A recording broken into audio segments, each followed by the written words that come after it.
Voyez-vous, pour terminer, ma pensée se tourne vers les Russes. Les Russes courageux qui manifestent dans la rue contre la guerre. Les Russes courageux du syndicat qui s'oppose à la guerre. Le peuple russe n'est pas et ne sera jamais notre ennemi. Le peuple russe, nous souhaitons que, dès que possible, il redevienne notre partenaire pour faire des fusées, pour faire des choses ensemble. Notre pensée se tourne vers les Ukrainiens qui sont en ce moment sous les bombes. Notre pensée se tourne vers tous ceux qui en ce moment se battent, où qu'ils soient, quelle que soit leur nationalité, quelle que soit leur religion, quelle que soit leur couleur de peau, pour la paix. La paix doit l'emporter, le cessez-le-feu doit être immédiat. Vous devez y dépenser toute votre énergie.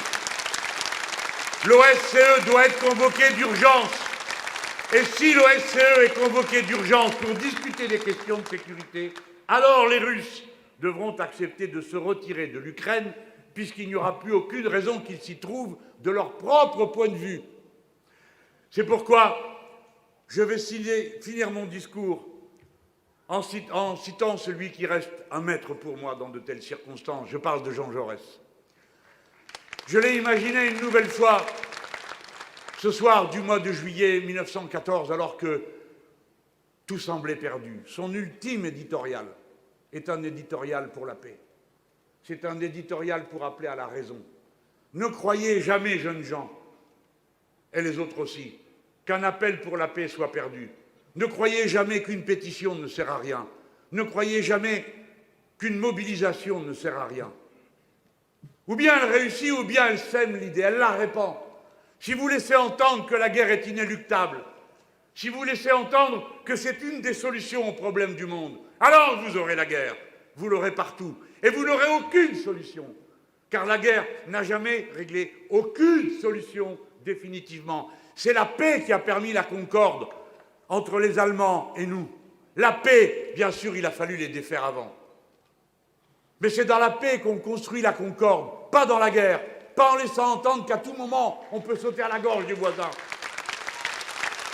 C'est Jaurès que je vous lis. Et il s'adressait à la jeunesse, c'est sans doute un discours que nombre parmi vous connaissent. Il lui dit la chose suivante. L'humanité est maudite si pour faire preuve de courage, elle est condamnée à tuer éternellement. Le courage aujourd'hui, ce n'est pas de maintenir sur le monde la nuée de la guerre, nuée terrible, mais dormante, dont on peut toujours se flatter qu'elle éclatera sur d'autres. Le courage, ce n'est pas de laisser aux mains de la force la solution des conflits que la raison peut résoudre. La raison peut résoudre le conflit de l'Ukraine. Il faut que chacun trouve ses marques de sécurité.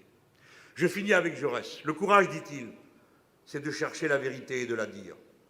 C'est de ne pas subir la loi du mensonge triomphant qui passe. C'est de ne pas faire écho de notre âme, de notre bouche, de nos mains, aux applaudissements imbéciles et aux huées fanatiques. Vive la République, vive la France, vive la République, vive la paix.